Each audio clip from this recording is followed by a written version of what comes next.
Okay. All right. We're super excited to have Nancy Spiller um, with us today. She is an amazing artist with an extraordinary uh, backstory and has just all kinds of things to share. She's not only an artist, but she's also a writer. She has published books. She's a professor in the as an adjunct professor at UCLA in writing. And then Zoni, I'm going to let you read all the rest because that's Sure. all that I'm remembering right now off the top of my head. Sure, exactly. I'm just as amazed. Nancy is just well-rounded artist, both in fine arts and in writing. Famous writer, actually. Um, she currently lives in Los Angeles and a third-generation California native, born and raised in San Francisco Bay Area, yay, and is a graduate of San Francisco State. Nancy has served as staff feature writer at the San Jose Mercury News and its Sunday magazine, West, and at the Los Angeles Herald Examiner. She was editor and internationally syndicated columnist for the LA Times Entertainment News Service. So her essays and articles have appeared in numerous magazines and newspapers, including LA Times, Sunday magazines, McCall's, Mother Jones, and so forth. Her fiction has appeared in Rain City Review. In the arts, she has studied art at the Pasadena Art Center College of Design and in UCLA. Her recent installation and exhibition at the LA Contemporary Gallery in Culver City, Reverse Trash Streams, the Junk Mail Project, featured 157 pounds of shredded junk mail, the result of 1 year's worth of collected art at her home, accompanied by my battery's running out, accompanied by her shredded series of paintings and drawings. Art in America lauded it for its humor, resigned pathos, and concern with larger social issues. She lives with her husband, Tom, their dog, and 2 cats at the edge of a preserved coastal canyon in LA's wild western edge. Ladies and gentlemen, Nancy Spiller. Yay. Hi, thank you. Thank you for that lovely introduction. And thanks everybody for coming today. I wanted to, I'm going to be talking about my body of work that I've developed over the past few years titled Collapsology. I'm going to do the screen share now. Elizabeth helped me get prepared for this day by showing me how to use Keynote. So we should be able to rather smoothly we have slides to share, and it should all work very well, we hope. Fingers crossed. Let me see here. Hang on just 1 second. Here we go. We're going to do the slide only. There we go. Collapsology, my study in collapse.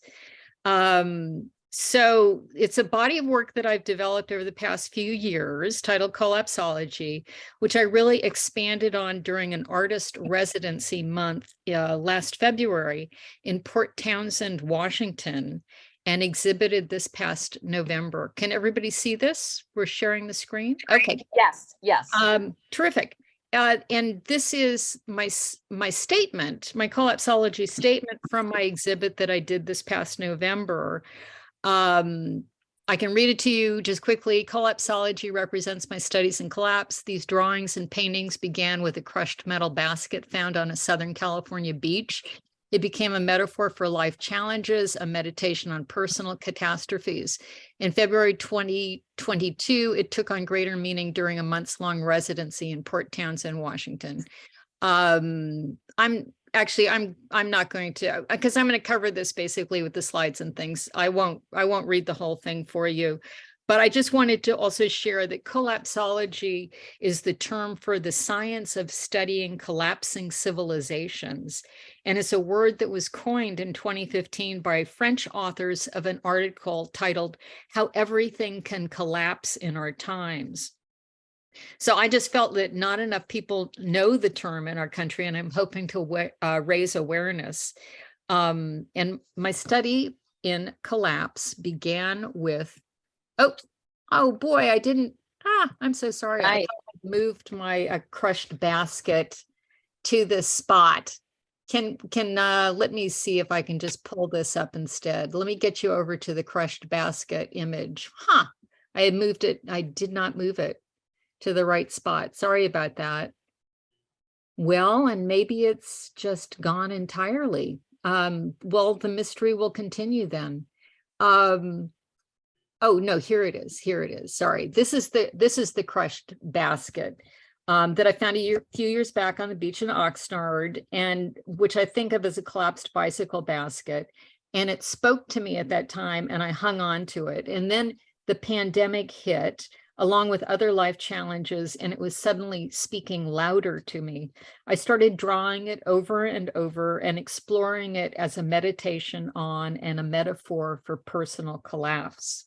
So this is the shot of reverse trash stream. So before I get further into collapsology, I want to share with you a little bit of some of my journey as an artist leading up to it.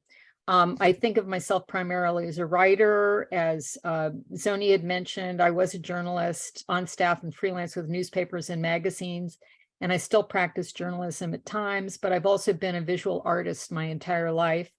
I just didn't take that urge seriously enough until 2007, the year of my first major art exhibit, Reverse Trash Streams, the Junk Mail Project. With it, I was making the invisible visible. I collected a year's worth of junk mail from my Glendale home, which I then shredded and weighed. It tipped the scales at 157 pounds and became a turning point for me. I decided if I wrote about this situation, the incredible debris flow we were being asked to process, the Glendale police actually told me I needed to shred it before I put it in the trash to prevent identity theft.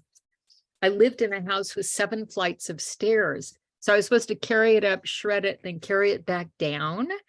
No, thank you. My mail carrier told me of her injuries from delivering these loads of catalogs and other unwanted paper because the economy that year of 2006 was booming. If I wrote about it, I felt it would just disappear into the media ether. I wanted to be seen, displayed, even if it had to be in my garage. It became an installation at Culver City's LA Contemporary Gallery in November of 2007. I did an accompanying series of paintings called Shredded. I installed the shredded junk mail like a tsunami wave of shredded paper coming from the back of the gallery, and surrounding it on the sides are the paintings that I did, which were these abstractions I took from the shredded mass. And the overall effect was like a small chapel. You know, it was sort of a religious theme that was going on with this. And this is one of the paintings. This is titled Come Clean, which is the title for the night prayer from the Book of Hours. And I named these after the Book of Hours, a medieval Christian prayer book. These are 6x4 images on large sheets of frosted mylar, referencing the vellum of illuminated medieval manuscript pages. So we got a review in Art in America, which was really thrilling. But also, this was installed on the same day I also sold my debut novel, Entertaining Disasters, which kept me veering off in the direction of writing. I wrote a second book, a memoir, Compromise Cake, Lessons Learned from My Mother's Recipe Box, which I also illustrated with gouache paintings and line drawings. I continued writing, but also painting. So here's a more recent series I have exhibited a few images from, is called Fleshpoint, Toilets of the Art World. This is the SF MoMA Red Ladies Loo. These are highly designed toilets I began seeing more of in museums, like the new SF MoMA, with 7 floors with a different brilliant color for each floor. And I began investigating this as a fascinating trend.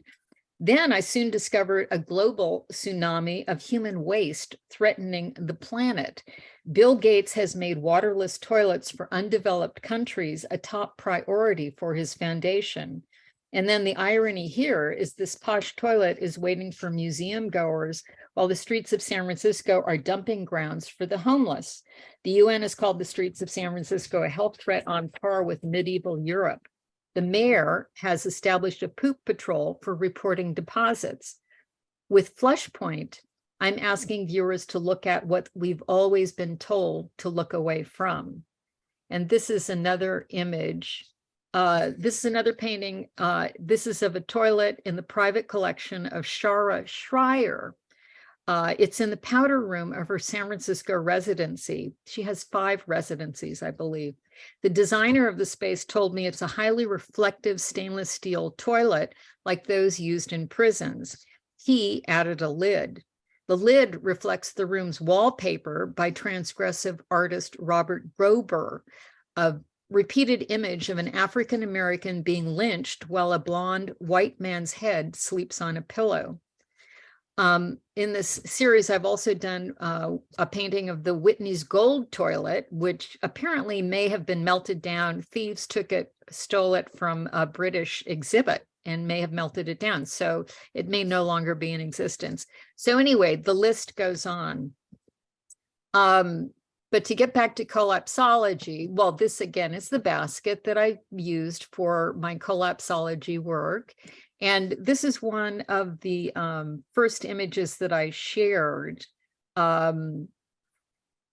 This also was done during that, well, now I've got, this is called Early Green. And somehow it's missing from my notes, but I will just tell you, it's one of the first ones that I shared, and I shared it in an online exhibit with the Southern California Women's Caucus for Art. We had a Zoom reception. We talked about it. They gave me great feedback and encouraged me to keep going with this. So I did. And it's called Early Green. And at that time, it was the time of the holidays, and I was just thinking of it that it was a personal challenges with the holidays. It was sort of motivating me to do these images. This is called The Homecoming, and this was done during that challenging November through January holiday time that before I went off to my residency. And this is titled The Homecoming. And this is on slick paper, 8.5 by 11, and it's done with pen, acrylic paint, and a bit of collage. This is another one. This is titled Hey Jude, and I had fun doing this. I put on my Bluetooth headphones. I listened to my Dan Hicks Pandora channel and went wild with felt pens, micro pens, pigmented acrylic tar gel used in drip bottles, and then a couple of little collage guys are in there. I shared this with my art collector stepson because I trust his eye, and I also didn't know what to think of it. And he said he thought it looks great. He said it's like Jude's energy, Jude being his 3-year-old son. And so the figures in the piece, I'm guessing, must be my son and his husband. And I have to confess, it truly is Jude's energy. This is a big, this is just titled Big Black and White. This image, I drew the crushed basket large on a 24-inch by 18-inch gessoed paper, painted the lines with a brush, then painted back into it with white, working back and forth. And so, it was just an experiment. And that's what I was doing. I was experimenting with these guys. This was an abstract painting that I painted over, creating an atmospheric ground. And then I did the collapsed basket on top, playing around with different colors for the line, and settled on the copper paint, which I thought was interesting because of how it caught the light. And this is also an 18 by 24-inch size. And this, by this time, the crushed basket was starting to invade all areas of my life. This is a paint yourself phone cover. When I couldn't find a replacement phone cover for my iPhone 6, I grabbed this gift I had set aside from the collector stepson, did the basket drawing, added some color, and titled it Mondrian Had a Bad Day. So this is also 18 by 24. And it's another piece I did while I was slouching into the new year, that holiday season. It's titled Happy New Year, and it's acrylic paint on gessoed paper. And then this is a counterpoint to that. It's white on black and it's titled January. Again, I was just working on variations of what I was feeling at the time. So then came my artist residency month in February last year at Centrum in the Fort Worden State Park in Port Townsend, Washington. Fort Worden is on the Strait of Juan de Fuca. I love saying that. And the Puget Sound across the water from Canada. It's a gorgeous Pacific Northwest setting. I went there in February for the cold and was rewarded with gray skies, drizzly rain, and even a couple of snow days. And this is the studio building in which I had my studio, and I had a separate apartment on the grounds. This is my studio. I think you can see my my pointer. The studio was was in this corner. This is the lighted hallway outside. I drove up to Port Townsend with all my art supplies in the car, except for oil paint. And I had multiple 18 by 24 sheets of paper gessoed in advance for portability, plus Yupo and Duralar pads. And then I had an easel because they told me there weren't any. And also I took books, and amongst my books, I brought my Jung collection, which I'd never really gotten around to reading. And I thought it was finally time to read my collected works on him. So this is a picture of the studio facing east. Here's the interior. It's 264 square feet, and it was very private. This was facing east. I taped up on the walls, you can see here, I taped up the newsprint drawings that I'd been doing on a daily basis before I got here, that I'd done of the basket, and just to sort of immerse myself in all the images. I also had brought an online class from Domestika. It's a European outfit, and that offers these art classes. And this one was titled Illustrating Nature, a Creative Exploration. And it's taught by Laura McKendry, a British illustrator and fine artist. And it was ridiculously inexpensive, like $10, and it was great. Very inspirational, and it was introducing me to new techniques and materials and reminding me of others that I'd forgotten about. And it was perfect too, because I was surrounded by nature. So it just all worked together as if it was meant to be. And this is the studio facing west, and I brought my easel. They found one for me. And then I had all this workspace. I had a giant long countertop that's over here on the right. Along the north wall, where I could just put things out. And whenever I wanted to try something, got an idea, I grabbed what I needed and start working. The online class encouraged working on the floor, so I did some of that as well. And the space was completely private, and my time was virtually uninterrupted.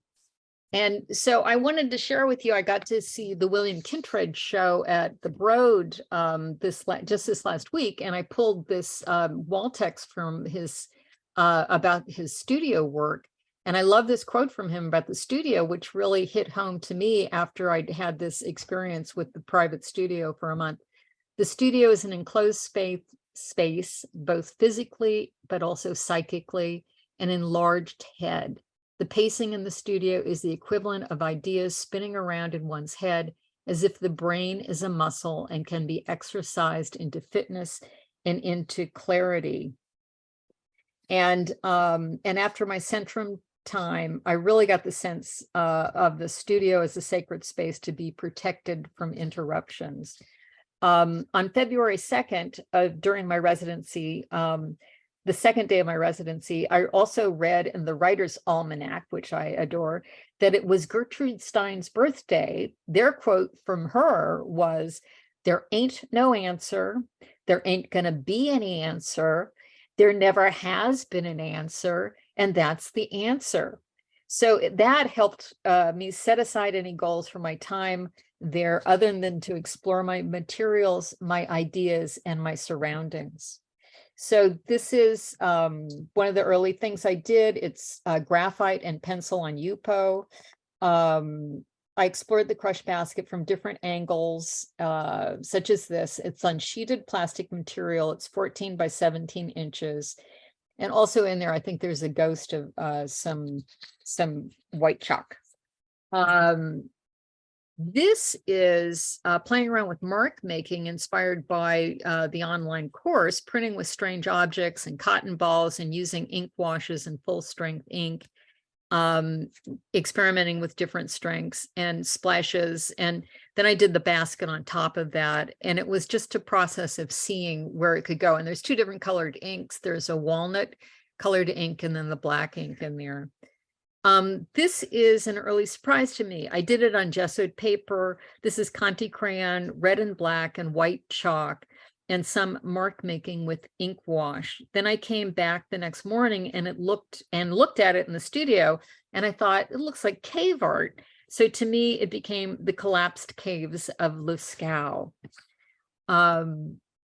This is feather drawing. I was experimenting with different drawing tools like sticks and feathers. I was surrounded by nature, running on the beach on a daily basis and finding different things to work with. This drawing is 24 inches by 17, a large sheet of gessoed paper done on the floor with the brushy end of a feather.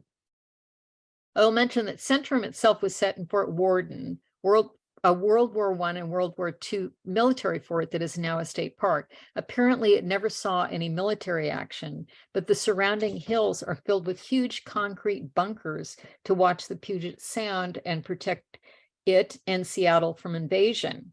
So my runs took me up into the hills, and the bunkers are a chilling reminder of war. But the good vibes came with the packs of deer that were wandering around on the grounds. I referred to them as the deer. They were sweet and relaxed with people eating and resting all day long. They set a tone opposite of the bunkers in the hills, and they were good models as well. They would stand around, and I could do quick sketches of them posing as they ate and so on. This is, I ran on the beach every day. It was a picturesque place with such as this historic lighthouse, which watched over the Puget Sound. And I met people and I talked to them and I took their pictures. And one Swedish American family included a mom and her adult daughter, who the mom was telling me all about her career as an illustrator. She was an author and a blogger on the Hugie lifestyle. And while we talked, the adult daughter stripped off her clothes and went for a swim with her husband. When she came out, she was the pinkest person I'd ever seen. So I turned the picture of her into this gouache painting, and that's an elderly friend of the family smiling to the side there. This is, so I continued on with the crushed basket, and this is a small copper one that I did also on Yupo. And as for my Jung reading, a few highlights that stuck with me was his belief it was man's nature to create symbols. My basket having come to symbolize so much to me, who knows, maybe too much, but that is my nature, translating pictures into words and words into pictures. Also, Jung's concept of the collective unconscious, which we tap into in dreams and in art making. Also, his belief in the necessity of periodic retreats, spans of solitude to renew and rejuvenate the creative forces. Sleep was a daily retreat, but also days, weeks, and months were highly beneficial. He had a second home to retreat to.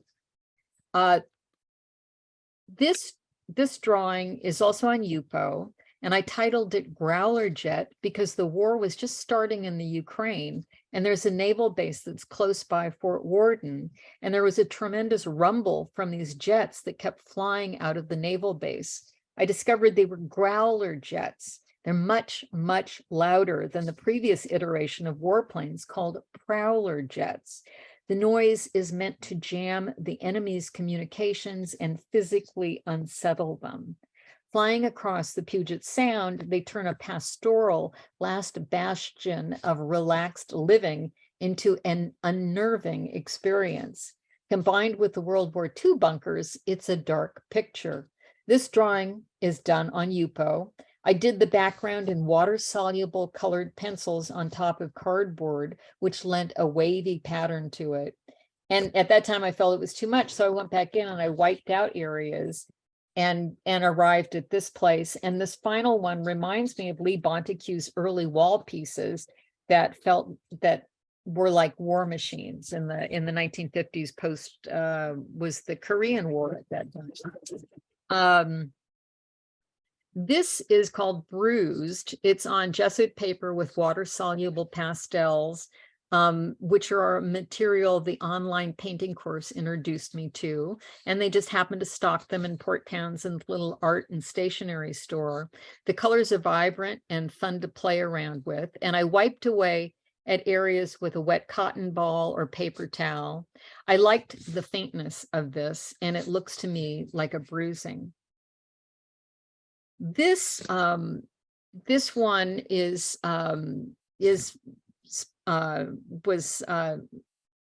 was inspired by a December and January. I got to make 2 trips before I went up to Centrum to see the Joan Mitchell retrospective at SF MoMA. And I was very taken with her work. And this happens to me when I see an artist I really enjoy, I will find myself doing something along their lines, either accidentally or on purpose. With Joan Mitchell, I was taken by her move to Paris, at least in the show. Her colors became the lavender, pink, and turquoise, French Impressionist colors. She had a beautiful turquoise I got a tube of to take along with me to Centrum. And so this one is me channeling Joan, and I titled it No Regrets. This is on an 18 by 24 gessoed paper, and it's acrylic. The basket image is done in brushwork, and I don't recall how I even did it, really, but I wish I did. After I did it, it just struck me that there were these shades of Warhol, Andy Warhol happening in it with the off register and then the colors. So I named it Elizabeth Taylor. It just reminded me of that portrait that he did of Elizabeth Taylor.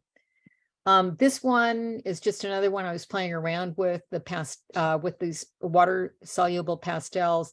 And it's on watercolor paper with watercolors as well, and some acrylic paint, the dots or acrylic paint. This one is titled Spilt Milk. And I was also working with ink and watercolor on it, concentrated watercolor on Yupo. I let things run and puddle on the surface, and I did this on the floor, and I let it dry overnight on the floor. And this is what I arrived at the next day. This one, this is also concentrated watercolor. And I drew this, I believe, with the tips of the bottle dropper tips. It's Doc Martens concentrated watercolors, come in little bottles. It's a very intense color. And the fine mist on this is from a toothbrush and flicking the toothbrush on the surface to get that fine mist. So again, I was playing around with different things, and the online class was encouraging to work on different surfaces. So I pulled this stationery bag from the art supply store out of the trash and unwadded it and had fun with that. And then this is, I like the way that turned out. So then I built another structure from a lot of the paper that I was saving for recycling. And these are like instant oatmeal bags. There's a couple of different papers in there. And so again, I was just, glue stick and putting this all together. It's like 5 feet long altogether. And that was fun to play with. But things were getting very noisy, and with all these different surfaces and everything happening. So I got into the tracing table, the light table. And so things went from noisy into a quieter direction when I discovered the light table. There was one particular newsprint drawing that I thought was elegant, and I started tracing it with these 3 Tombow pens I'd picked up. I considered them my Pacific Northwest colors with 2 greens and the gold. This is titled Entangled. And this is Undone, another version I did of them coming apart, drifting off. This one is titled Adrift. And from there, I brought in the turquoise that I loved of Joan Mitchell. And I traced those images in the drift pattern, and I started painting in the cells. With these bright kind of Joan Mitchell-y colors. And I didn't paint out the edges because to leave it unfinished, felt to me like a fading memory. And the figures ended up looking like tropical fish or colorful relationships that were drifting apart. So that was kind of the end of my Centrum journey of my self-directed residency. The last week there, I did a revision on my novel, then I picked up and drove back home. And here's another place where the basket showed up. This panel is 36 inches high and 12 inches wide. And this is a painting of Half Dome in Yosemite that I did from a photograph I took. I'd been playing around with the painting for a while and finally, and always playing around with the bottom of it, like what to put in the bottom of it. And I decided to give the basket a try, and it resonates for me because there are multi-generational family ties to Yosemite for me. And so that's why I did it. And now I have the basket hanging from the ceiling of my studio, which is where I shot the picture that I shared with you in the beginning. And my plan is to be doing a series of drawings from down below, looking up, possibly representing the fall that I took April 1st last year, that I've been getting up from, recovering from ever since. It was a physical collapse, as if I'd been manifesting something in the universe with all my collapse work. I got a broken hip and a broken left wrist from an unleashed dog. This all after the month of March, in which I generated all kinds of great energy from the residency, getting ready for the spring and summer, and all these things I was planning to do with my writing and art. And it's almost as if it were an omen that I'd been painting all the collapsed images, and I wondered, what would Jung think of that? I'm now pretty much entirely recovered, but speaking of Jung, regarding his collective unconscious, I wanted to also share with you that I began to see collapse in the work of other artists. This is Christopher Wool, who's been around for decades. I wasn't familiar with him until I saw a profile of him in the New York Times, and they featured, he was sort of coming back from not being in the public eye, and he was bringing back these images. These are wire sculptures he's done. He lives in Marfa, Texas, and he works with found fencing wire. And he does pictures of this, he does these sculptures, he does pictures of the sculptures, and then he prints them as books. So I felt a kinship with that work. And he's been seeing and thinking about twisted, collapsing things for a much longer time than I have. And then just recently, I was up at the Triton Museum in Santa Clara, and this is the work of David Einstein. He's a LA-based artist, and he's been working on squiggly, manic shapes for a couple of decades now. So I'm just wondering, maybe it's something that it's in the air and I may be onto something, or maybe not. As Miss Stein said, there are no answers, and that's the answer. So here's my, here's a shot of an installation of the exhibit that I did of the work this past November at the brewery with the Aerosmith Gallery at the brewery. And this is the 18 by 24 images that we put together for one wall. And then this is another wall installation with the basket pinned in the center and surrounded by the works. And then this is an installation of watercolor leaves that I'd been doing on postcards. Actually, this is post my fall as I'm in recovery. With my broken wrist, I was unable to unscrew paint tubes. It was a challenge to do that. My right hand was okay. It was the left wrist that was broken. So I got into watercolors, and I treated myself to a beautiful set of 48 Sennelier watercolors. And so I started playing more with that. And I started doing these leaves that I was finding outside my home that were these beautiful fall colors. And so I just started doing lots of them. And so we did this installation with the leaves that I'd been painting underneath. And this is to represent nature's collapse, and it's a cyclical collapse. And so it's a natural form of collapse. So I think now I have a demo for you, and we have time for the demo. It's like 7 minutes long, and it's I should just go to it, and I will commence the demo. Hi, here's the demo for today. We're going to do a lino cut. I'm going to show you how to do lino cut prints. I did lino cut prints for my Collapsology exhibit. And these are just some of the images that I did, and I'll show you how I did that. And I had these to sell at the exhibition this past November. And so what you do to do a lino cut is that you have your cutting block. It's linoleum, it's very soft.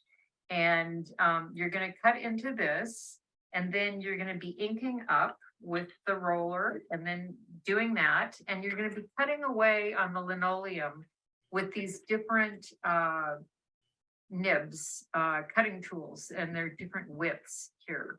And this is the block that I did for the Collapsology series. And these are some other blocks that I've done. This is, let's see, we've got some figs here that have disappeared on me. Oh, here are the figs. Okay, we have figs here. These are the prints that I did.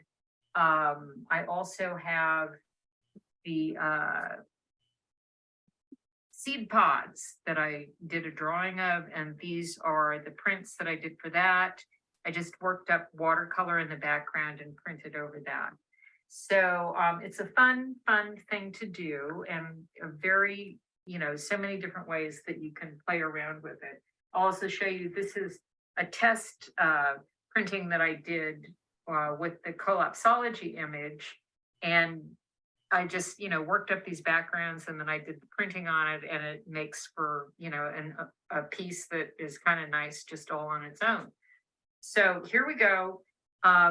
What you do is you have, you start with a pencil. Oh, here's the pencil. Okay, you start with the pencil, you draw onto your linoleum whatever the image is that you want to use, and then you go into the linoleum and you take, this is a wide cutting tool, and so I can cut sort of at a certain width and work around these lines. I want to keep the lines raised so they'll take on the ink, and everything that I cut away will make for,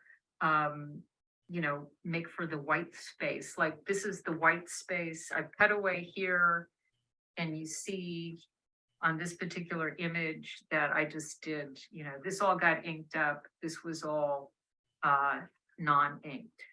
And so, but for the Collapsology, it was just a fairly straight ahead drawing, and I just sort of cut away around all of the lines of the image. And then, so there's a wide one, and when you want to get finer, there's a really narrow one, and you can go in and you can really get up close to your lines. And so you just have different ways of working it, and it can be, they look like, one of the things I like about them is that they look like wood block prints. They can just be very graphic and, just have a lot of oomph to them, whether it's a straight ahead print or whether you're going to be working up the image. So what I'm going to do is I'm going to next, I'm not going to print from this, I'm going to print from my Collapsology image, and I'm going to show you how that's done. You take the ink, it's speedball ink, it's water based. It will clean up with, soap and water, and it's waterproof once it dries. So that's a nice thing. And I'm just doing this in a paper plate that happens to be the same width of the roller that I'm using. So I'm going to roll it into the ink, and, you can do it in It's on now. anything that fits your needs at the moment. But this, you roll it like that, you get it evenly onto the roller, and then you come over and you do, you just roll across the block. And I think that sometimes the first image that you do can be a little over inked. And I think, yeah, I think that this might be a little over inked. So what I'm going to do is the first image that I'm going to do here is that I'm going to do it on a postcard. These are watercolor postcards that you can get by the pad, and these are fun to use.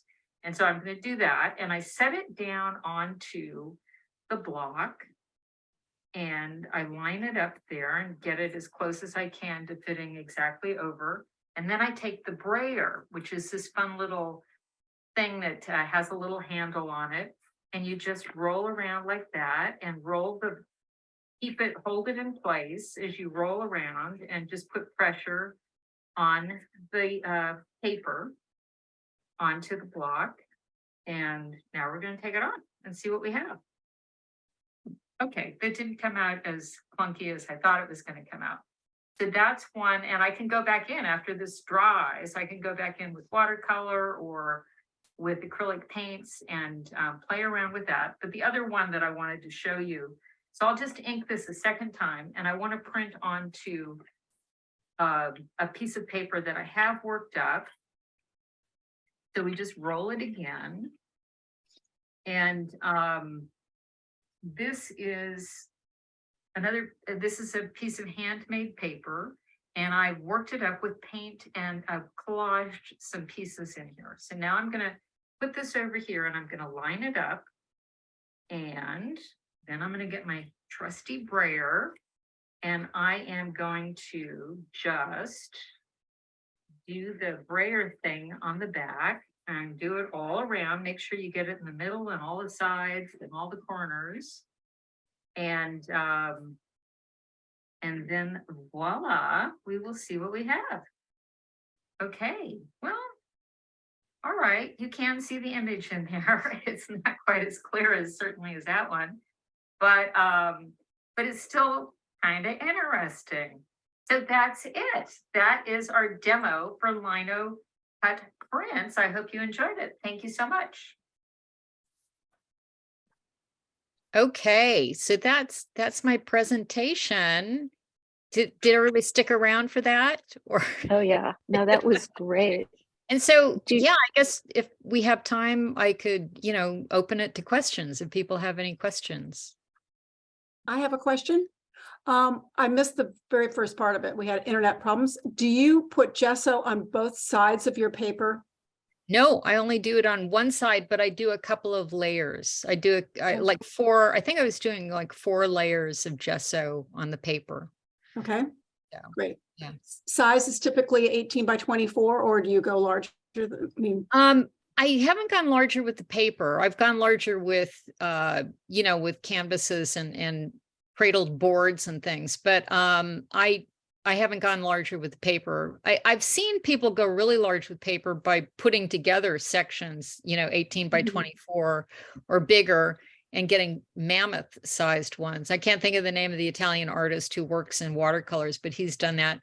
And so that's basically the size. And that was the size I want, because I wanted to work big enough, but not too big when I was playing around with this stuff. But also for smaller sizes, I brought that Yupo and the Duralar, which is that sheeted plastic material, which didn't have any gesso on it. I mean, that just, you work straight onto that, and you get different effects that way. Thank you. So, yeah, you're welcome. Nancy Lawrence. I just really love how spontaneous your drawings seem to be. And the fact that you took that one idea of an image and then just pushed it as far as you could. That's really wonderful, I think, especially for somebody who's very tight working like I am. So I really appreciate that. I want to ask you about your residency. Were you the only artist there? No, there was, it's a mixed, the Centrum welcomes both writers and artists, and that studio building that I showed you, my little corner was that one studio, but then across the hall was a big studio that when I arrived there was four women artists who were a group of painters from from Washington State that had come in to spend, a number of days there. And so they had that group going. And then after they left, there was a woman painter from Toronto who came in and took over the whole space. And she really, she was working on these really big canvases and had the unstretched canvas, up on the walls and stuff, doing oil paintings. And she ended up getting an exhibit at Nicodem Gallery in Los Angeles after that. So that was a really nice thing. She was Iranian. And so she had immigrated from Iran when she was 30 or so. And she just recently graduated from the Emily Carr Art Institute in Canada, and then spent a year at the Art Institute of Chicago. And then she was doing this residency, and Nicodem Gallery found her on Instagram. Wow, that's Yeah. wonderful. Yeah. And So what was it, 2 weeks you were there? How many weeks? I were was there for a month. So I took it for a Oh, month. So I was able to rent the studio for a month. And then this separate apartment that they had was gigantic. For one person, it was 3 bedrooms with, a kitchen and Wow. living room and dining area. And they also had cottages. So you can also get cottages there that are, freestanding little structures. And it's basically you pay for it, but it's very affordable, and it's not, it's not too bougie or posh with the apartment. It's like former officers housing or something like that, so they maintain it to a certain level, and it's fine. It's very workable and very manageable. So, and then you do your own food. You do your own shopping. There's a co-op in town and stuff, and you do all that, cook for Wonderful. yourself and everything. Wonderful. Yeah. Thank you. So, and thank you for your nice words about that. I have to say, I also find that at times I'm painting very tightly, and the flush point paintings that I did, the toilets, I was working from photographs, and it was kind of driving me crazy because I was doing them so tightly. Right. And then and so you just have to kick out the jams, and go back and forth and, see where it gets you. So, but thank you for that. Thank you. Yeah, thanks. Any other questions? Yes, Alex. I noticed that the ink is very viscous. Have you ever tried printing using acrylic paint? Because it seemed like it almost had the same consistency. I'm sorry, I couldn't quite hear that. Could you just restate? I'm sorry. Can you hear me better now? Yeah, I can hear you better. The ink seemed very viscous, almost to the same quality as acrylic paint from a tube. So I was wondering if you ever used acrylic paint for doing your printing and not the ink. Oh, well, I haven't, but I think what the deal is with that speedball ink, you're talking about the lino cuts that I was doing. That thing.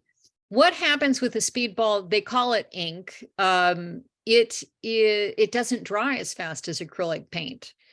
And so I think that if you were using acrylic paint, you would find that suddenly your roller was all dry and your plate was all dry and everything was kind of gummed up. I mean, this stuff stays moist and takes longer to dry than acrylic paints. And then, like I said, you just, you clean up with water and soap and the roller, and I wash off the lino block, and so it all cleans up very neatly, and you can reuse this stuff for a good long time. So yeah, so that's why I was going to say it also comes in a huge variety of colors. I mean, black is not the limit to it. So yes, Zoni.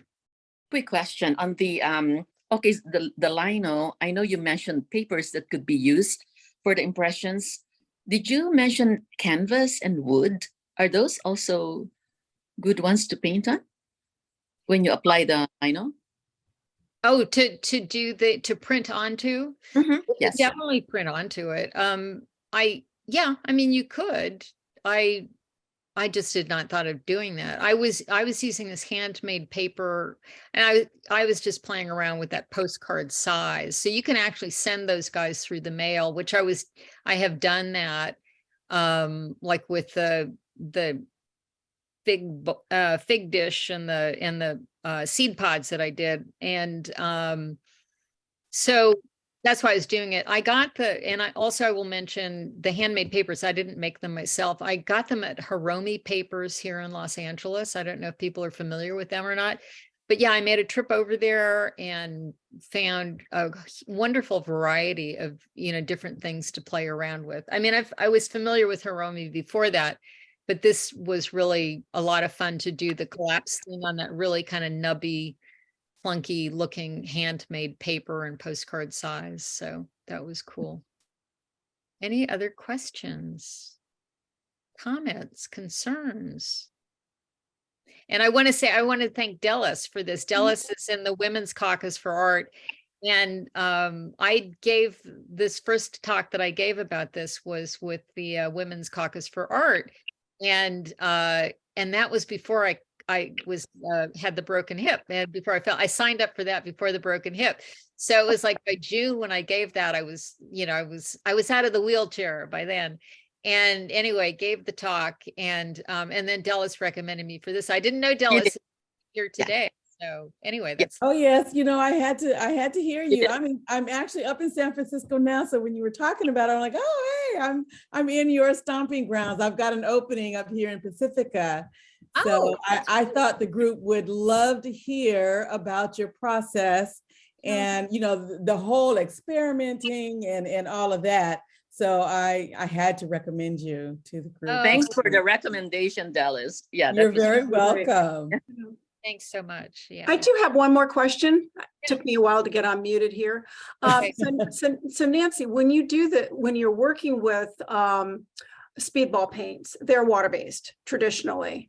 And so it's not like painting or not like printing with acrylics, which are water-based and yet they're permanent. So I'm assuming that when you print onto a piece, that is your final image. I mean, that is the resistance. I mean, that is the end of how you work on a piece. Yeah, it's waterproof once it dries. I did not know. Speedball is waterproof. Okay, got it. Yeah. Thank you. Yeah. On U-Pole, you cannot wipe it out? I'm sorry. Not after it dries. On U-Pole paper, once it dries, you cannot wipe it out? No. Oh, I don't know about the U-Pole paper. U-Pole. Yes, U-Pole, you can slide out anything. Depends on what material you're using on the U-Post. So, I mean, I've used on this plastic sheeted material, like the shredded series that I did, I used both oil on some and then I did gouache on some. And, after things, I guess if you were using watercolor on U-Po, that you can go back in and remove areas if you wanted to, or rework areas. And same with gouache, anything without a binder. I see. So the acrylic you can't wipe out, but with watercolor or gouache, you can take your finger and lick it and do it. Yeah, the water-based, you can get in there and do that. Yeah, Okay. I had another question about your residency. I think you said it was self-motivated, meaning self-directed. So there were no besides the course that you took, you brought yourself, was there any interaction with the other artists or conversation or? Yeah, that's a great question. And Suzanne Adamson, I saw you down there in the corner, so I'll ask you next, get to you next. But what happened was it was a small group of people that February. I guess maybe more people apply other months that aren't quite so cold, and it was art. It was all visual artists. I guess no, there was a poet who was right next door to me. So it was only 5 or 6 other people that were there that were, in the properties that they had in Fort Worden. And we had the woman who who organized all this stuff, we would get together for like tea if we wanted to at the, you know, the sort of common cafe, you know, administrative area building. And but you didn't have to show up for it. And so you could really decide, you know, to what degree you wanted to have a social experience or not. And so my feeling was I really wanted this. One of the reasons for going there for that month was I wanted to be uninterrupted. This is coming 2 years after, you know, 2-year lockdown with COVID. And with my husband and my dog, I just needed to get away and not have any interruptions. And so I just decided that I would save like studio visits until the end and sort of really restrict, you know, because I am natural. Well, like I said, I would be down on the beach. I'd be getting everybody's life stories down on the beach, but I didn't want to do that with the other residents that were there because I didn't want to have this kind of, you know, casual dropping in and interrupting and taking up the time and stuff. And so what we did was at the very end, I was the oldest one there. They were all much younger than me. And so I felt like the grand dame, you know, inviting them all into my studio for a little salon at the end. And we did a share. I had everybody came and did, you know, like a share of the work that they'd been doing then. And that worked out really great. And so that was a really nice thing to do. And I've kept in touch with them on, you know, Instagram and stuff. And, you know, it's a nice little group. And yeah, so that was really good. And so now I've lost this person who I was going to call on next. Oh, Suzanne Edmonds. Yeah, I just wanted to know, you said the Haroni Papers, where is that? Well, they moved. They used to be at, you know, the places. They used to be at Bergamot. Yeah, they used to be at Bergamot, and now you have to look them up because they're down in like an industrial park that's down by the Bayona wetlands and that whole Marina del Rey development. So they're a bit of a drive. So yeah. So I have the address. I'll send it to you, Suzanne. Okay, great. Thank you, Irene. Thanks. Oh, you can put it in chat. Yeah. Okay. Put it in chat. Okay. Yeah, could you? Because I'm going to Marina tomorrow. I'm gonna check it out. Yes. Yeah, it's a great place. I always do a lot of damage when I go in there. Anybody else? Any other questions, comments, concerns? Fears for my future, warnings about off-leash dogs? Well, you have a lot of company in me when it comes to dog injuries. When you said that, I was like, oh my God, not another one. Oh my good. And you're in Mar Vista. So it's like, It was great. Thank you Thanks so much. I enjoyed That with me.